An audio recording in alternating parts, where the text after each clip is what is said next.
Recevez nos fraternelles salutations en Jésus-Christ, le seul et unique Sauveur et Seigneur de l'humanité.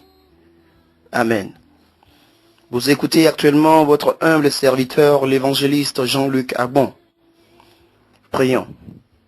Tendre Père, je te remercie et je te loue pour cette opportunité que tu nous offres encore d'écouter et de méditer sur ta parole. Ta parole est esprit et vie. Qu'elle nous vivifie à cet instant, qu'elle nous réveille, qu'elle nous ouvre les yeux, afin que nous revenons totalement à toi, pour ainsi hériter du royaume des cieux qui est proche, et échapper au jugement éternel qui s'annonce avec terreur. Nous avons prié au nom de Jésus.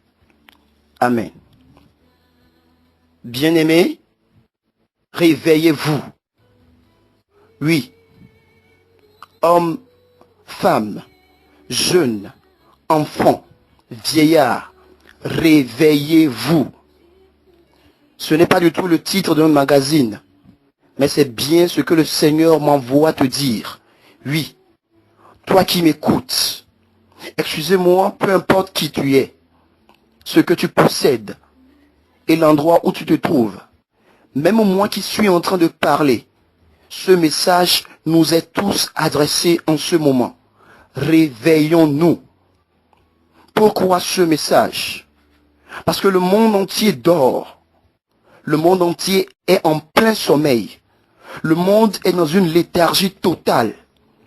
Au moment où le désastre éternel, le jugement dernier, par le feu éternel, qui sera bientôt prononcé par le Seigneur Jésus, plane au-dessus des têtes. Le Seigneur m'envoie vous dire, répentez-vous, car le royaume des cieux est proche. Comme il l'avait lui-même déjà annoncé dans Matthieu 4, verset 17, la voix du Seigneur retentit encore en ce moment. Répands-toi, le royaume des cieux est là. La fin est proche. Le monde sera bientôt jugé par Jésus.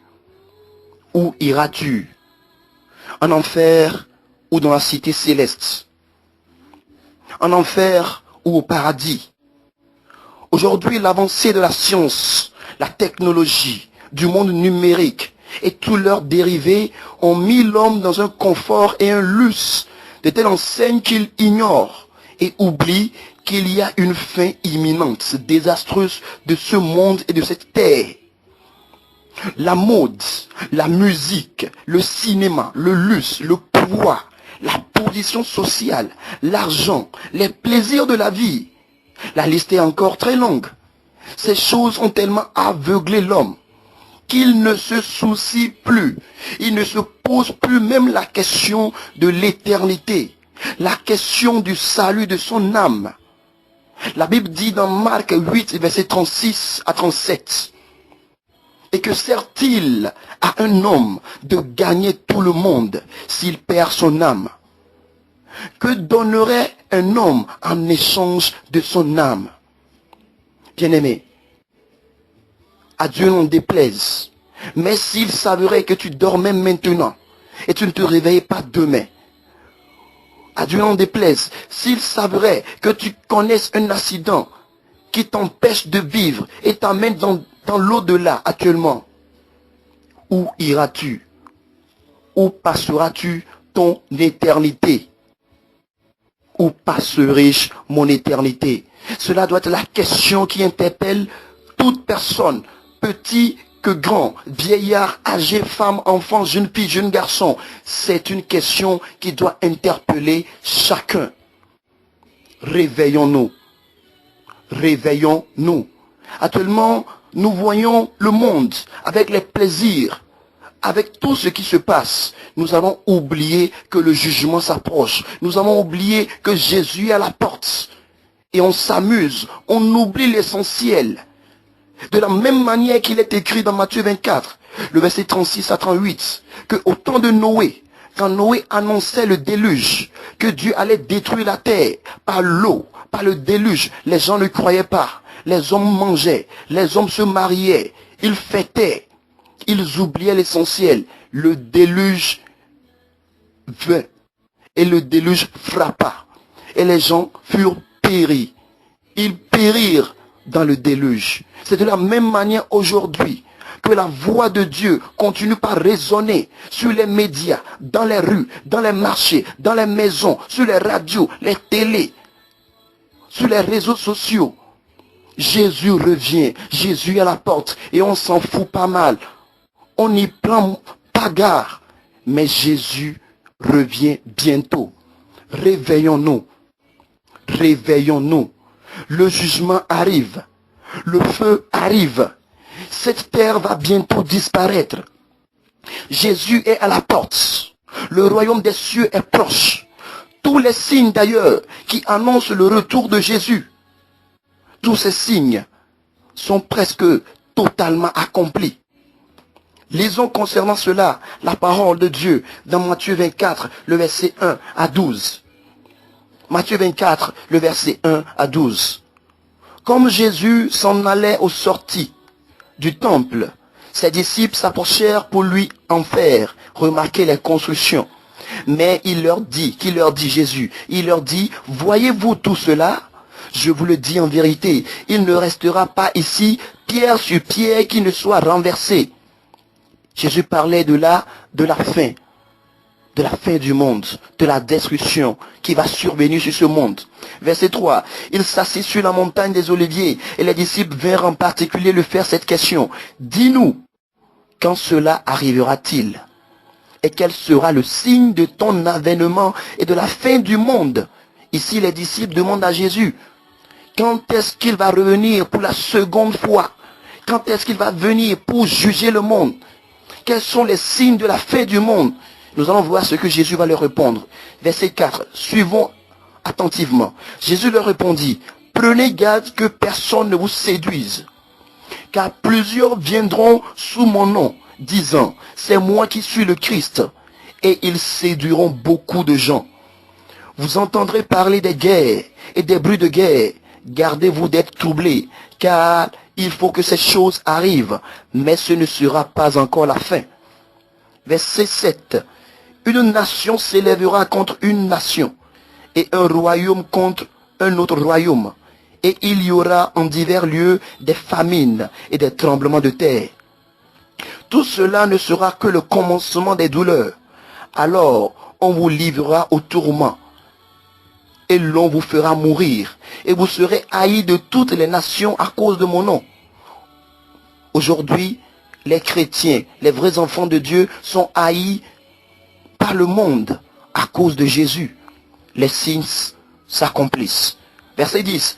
Alors, aussi plusieurs succomberont, et ils se trahiront, se haïront les uns les autres. Plusieurs faux prophètes, les prophètes sont là aujourd'hui. Ils sont au milieu de nous. Plusieurs faux prophètes s'élèveront et ils séduiront beaucoup de gens.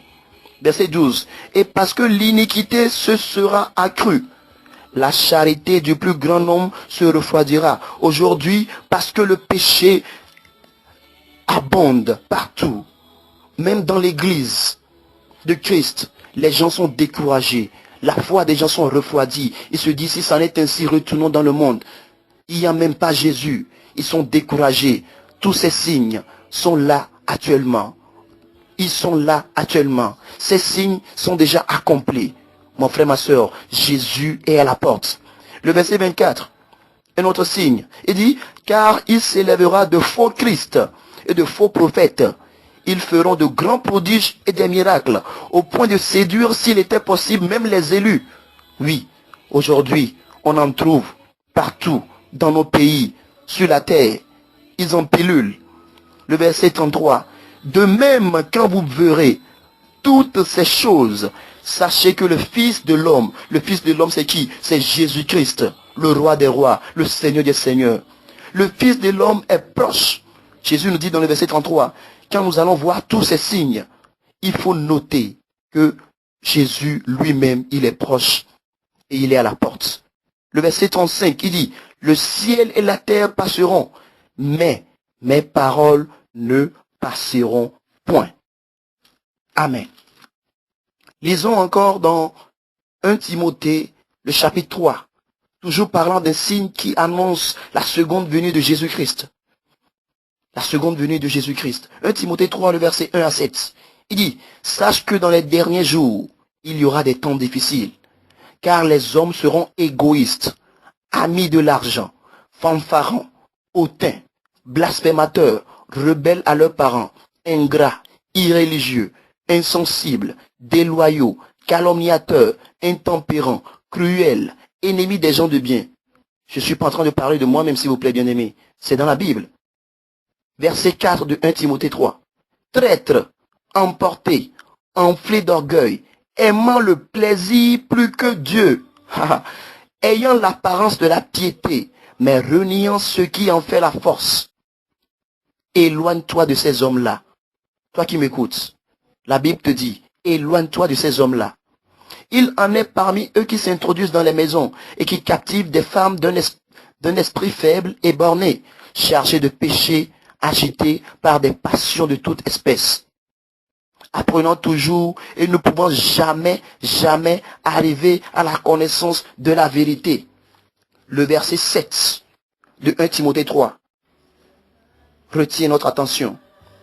Quelle que soit la sagesse de ce monde, qui est d'ailleurs une folie devant Dieu, l'homme, quelles que soient ses études, ses recherches, par la science, la philosophie, la psychologie, l'anthropologie, toutes les études qui pourront se terminer en J, l'homme ne pourra pas réfuter et empêcher la parole du Seigneur.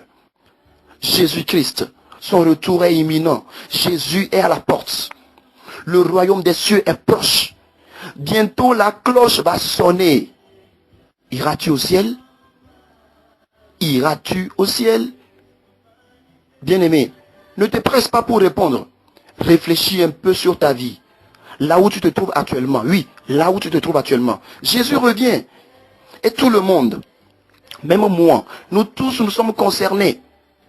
Qui que tu sois, simple chrétien, évangéliste, pasteur, révérend apôtre, bishop ou même trishop, je ne sais quoi.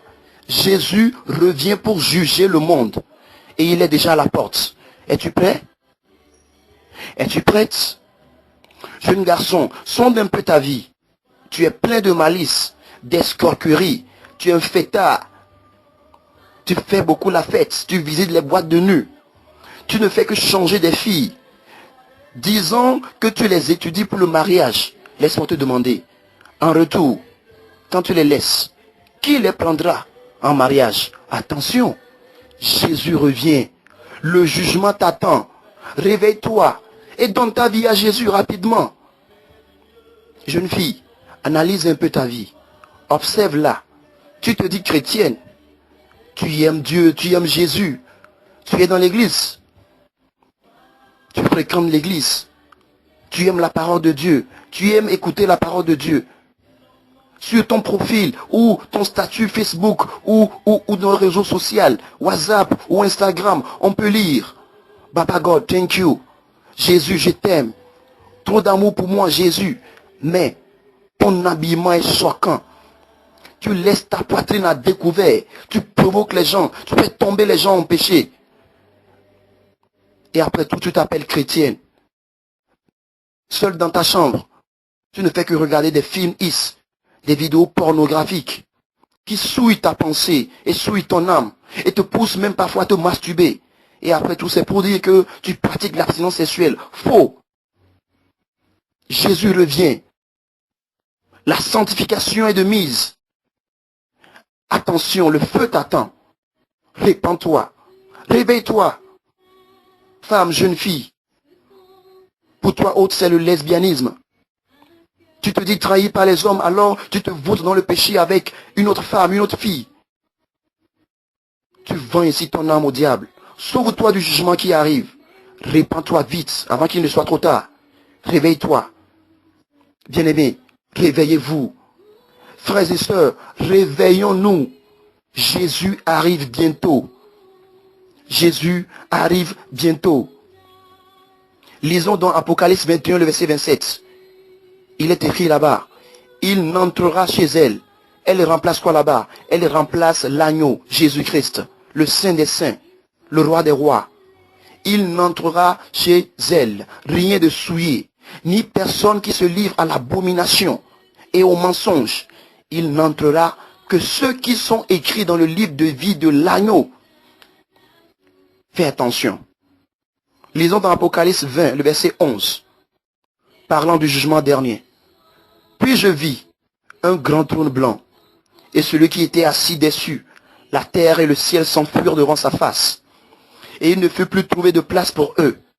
Et je vis les morts, les grands et les petits, qui se tenaient devant le trône.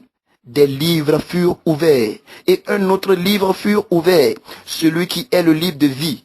Et les morts furent jugés selon leur œuvre, d'après ce qui était écrit dans ces livres. La mer rendit les morts qui étaient en elle. La mort et le séjour des morts rendirent les morts qui étaient en eux. Et chacun fut jugé selon ses œuvres. Et la mort et le séjour des morts furent jetés dans les temps de feu. C'est la seconde mort, les temps de feu. Verset 15. Quiconque, la Bible dit, quiconque ne fut pas trouvé écrit dans le livre de vie, fut jeté dans les temps de feu. Ce serait très amer le jour-là. Ce serait très lamentable d'être jeté dans les temps de feu. Très lamentable. Lisons dans Apocalypse 21, le verset 11 à 15. Apocalypse 22 plutôt, le verset 15, s'il vous plaît. Il est écrit, dehors les chiens. Qu'est-ce que la Bible appelle ici chien? Toi qui chaque fois tu commets un péché, tu tombes dans la fornication, l'adultère, le mensonge, le vol.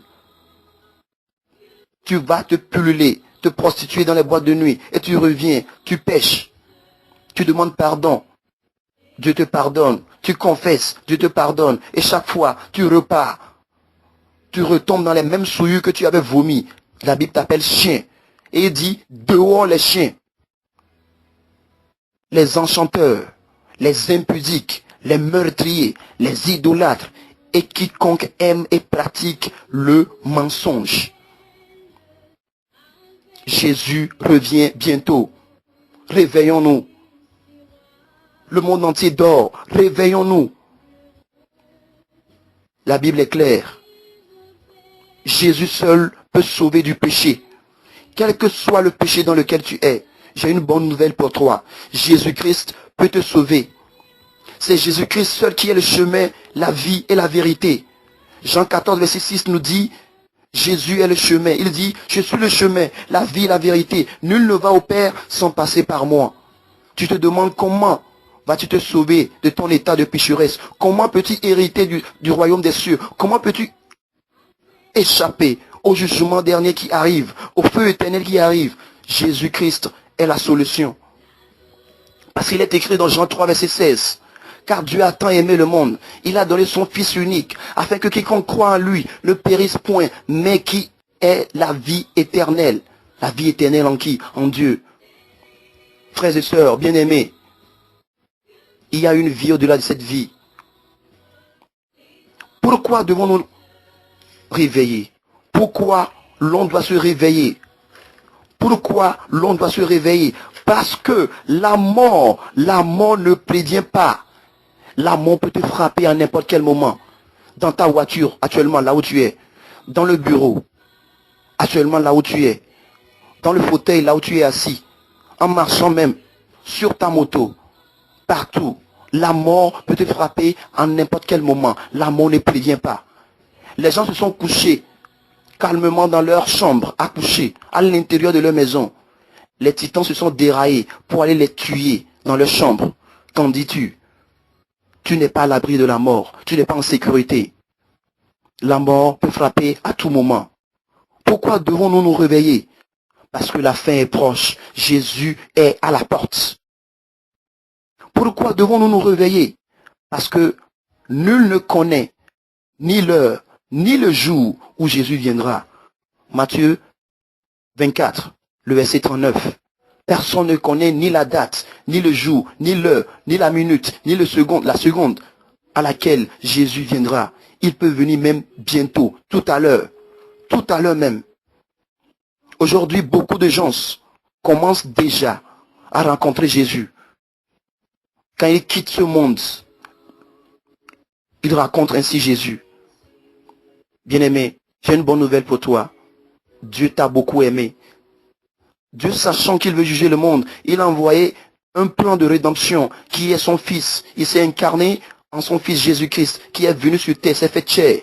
Et il a habité parmi nous. Il a été tué, sacrifié pour nos péchés. Il a emporté tous nos péchés à la croix. Quels que soient les péchés que tu as commis avant d'écouter ce message, Jésus les a emportés à la croix.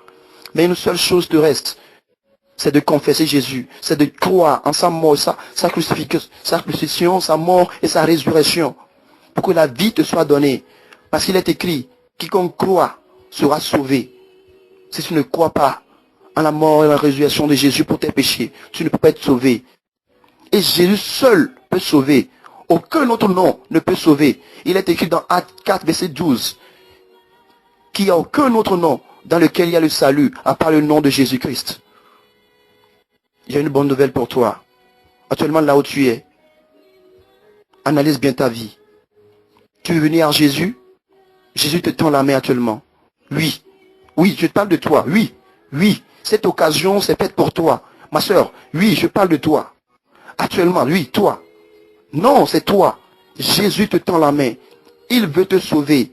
Il veut te sauver. C'en est de trop. Il est là. Bientôt, la trompette va sonner. Bientôt, la trompette va sonner. Où iras-tu? Jésus te tend la main. Il veut te sauver. Tu es même fatigué du péché. Oui, Jésus le sait. Il m'envoie. Il te tend la main. Oui, là où tu es.